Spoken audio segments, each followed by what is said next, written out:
Hello students, and how are you my new viewers? And what's up my students? How are you? What's happening? What are you doing nowadays? Are you practicing? Are you practicing English? Are you speaking English with your neighbors, with your colleagues, with your parents, with your siblings? Are you okay? That's great. Very good. You all are practicing speaking English in your school, in your college, in your playground also. Wow, it's very fantastic and also amazing. Good. That's great job you are doing. जी आज मैं एक आपके लिए ज़बरदस्त किस्म का lesson लेकर आया हूँ। आपके डेली रूटीन के इस्तेमाल होने वाले ऐसे वर्ड्स जो आपने पहले कभी नहीं सुने होंगे और उम्मीद है मुझे ऐसा लगता है कि आपने पढ़े भी नहीं होंगे। जी ऐसे अल्फाज जो आपको डेली रूटीन में ज़रूरत हैं, आपकी वो ज़रूरत है, आप महसूस करते हैं कि इनकी उर्दू टू इंग्लिश कैसे ट्रांसलेट होगी। बढ़ते हैं हम अपने लेसन की तरफ और मैं आपको बताता हूँ there are 10 words which are we always use in our daily routine everywhere, anywhere, any time. Come on, I will teach you, I will show you, and we all will be practice. Okay, first is pat, P-A-T, pat. Pat माना थपथपाना। जब आप किसी को प्यार करते हैं और हाथ से थपथपाते हैं, your hand goes up and down, on, off, like this. You are tapping your dog, you're tapping your cat, and you're tapping your little baby. Next is pet, pet, P-E-T, pet. ये verb भी हैं और noun भी हैं। मैं अब आपको just verb के बारे में बताने जा रहा हूं, क्योंकि अगर मैं नाउन की तरफ गया तो लेक्चर बहुत ज़्यादा लेंथी हो जाएगा। जी पेट का मतलब होता है सहलाना। क्या होता है? सहलाना। Like this, I am petting my cat, I am petting my little baby, my little daughter, I am petting my dog.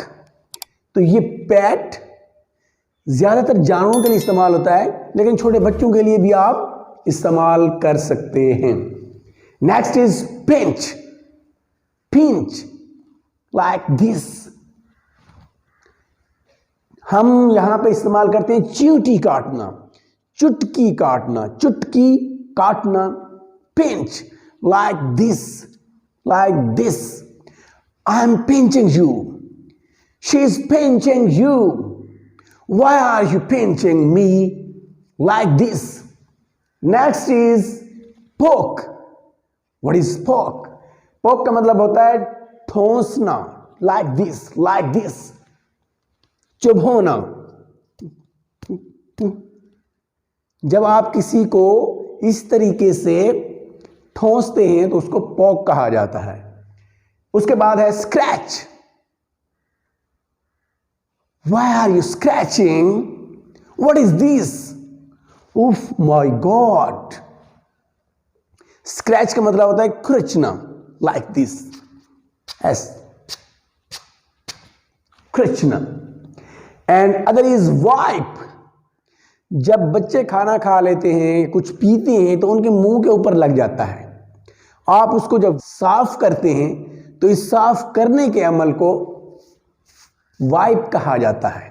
I am wiping my little girl, I am wiping my little girls mouth. जी wipe.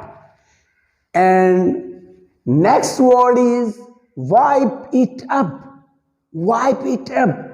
ये phrasal verb है और इसका पूरा मतलब इसे साफ करो, जब बच्चा कुछ गिरा देता है नीचे, पानी, बोतल, चाय, एनीथिंग, तो आप क्या कहते हैं? Wipe it up. या फिर आप कमरे की तरफ इशारा करके कह सकते हैं कि वाइप इट अप डेली, इसे रोजाना साफ किया करो जी। उसके बाद है फ्लिक, FLICK, फ्लिक। फ्लिप का मतलब होता है झटका देना या फिर झाड़ने के अमल को भी कहा जाता है। किस तरीके से? यहां पर अगर कुछ लगा है मेरी जैकेट पे, मट्टी, धूल हल्की फुल्की, तो मैं क्या करता हूं? Like this, I am flicking my jacket. Why are you flicking her? उसके बाद है स्क्वीज। स्क्वीज का मतलब होता है निचोड़ना, किसी चीज को ऐसे दबाना, ऐसे, like this, you squeeze it। इसको धोने के बाद आप क्या करेंगे? Squeeze it, squeeze me, मुझे निचोड़ दें, मुझे दबा दें। Squeeze निचोड़ना, दबा के जोर से। उसके बाद फिस्ट है, this is my open hand and this is my close hand, it called fist, मुट्ठी, fist. And other is punch, इसको पंच भी कहते हैं। जब I will punch you with my fist, जब आप किसी को मारते हैं इस मुट्ठी से, तो फिस्ट और मारने का अमल क्या होता है? वो पंच कहलाता है। आओ तो बढ़ते हैं हम अपने सेंटेंसेस की तरफ कि सेंटेंसेस इनके किस तरीके से बनाए गए हैं। उम्मीद करता हूं कि यह आपको अच्छे तरीके से समझ आ गए होंगे वर्ड्स। अब इनका इस्तेमाल देखते हैं। क्या है? पैट, PAT, पैट, थप थपाना। I am patting her on the head, मैं उसके सर को थपथपा रहा हूं। You are patting my hand, you are patting my head. Okay, next one is I am petting my lovely dog, I am petting my lovely cat. Okay, PET, pet, double T use होगा second और third form में भी और fourth form में भी, इसका भी double T और इसका भी डबल टी। उसके बाद है पिंच, चुटकी काटना, pinch. Why are you pinching me? Why are you pinching me? आप मुझे क्यों चुटकी काट रहे हैं? उसके बाद है पोक, ठोंसना किसी चीज का। Okay, Why are you poking her in the class? Why is she poking you in the class? Okay, and next is scratching. बताया था मैंने आपको पहले भी। Why are you scratching yourself? तुम अपने आप को क्यों खुरच रहे हो? खारिश करने के अमल को भी स्क्रैच कहा जाता है। एंड देन इज वाइप, वही साफ करना, बच्चे का मुंह साफ करना। आई एम वाइपिंग रमलाज माउथ, रमला मेरी छोटी बच्ची का नाम है, तो मैं अपनी रमला का मुंह साफ कर रहा हूं, wipe. And then wipe it up, जैसा कि मैं पहले आपको बता चुका हूं कि आप कमरे को साफ करने के अमल को डेली बेसिस पे भी इस्तेमाल करते हैं। You must wipe it up daily, आपको ये रोजाना साफ करना चाहिए। And then is flicking, flicking. Hello, why are you flicking her? किसी को छेड़ने के लिए भी किया जाता है ना, आप उसको क्यों छेड़ रहे हैं? Why are you flicking her in the class? Why are you flicking? Squeeze, निचोड़ना। तो जब गुस्से में टीचर होता है तो बाज़ औक़ात वो ये भी कहते हैं, मैं आपको निचोड़ दूंगा, आराम से बैठो। I will squeeze you and squeeze it, इससे निचोड़ो, मैं आपको निचोड़ दूंगा। And then punch and fist. I will punch you with my fist.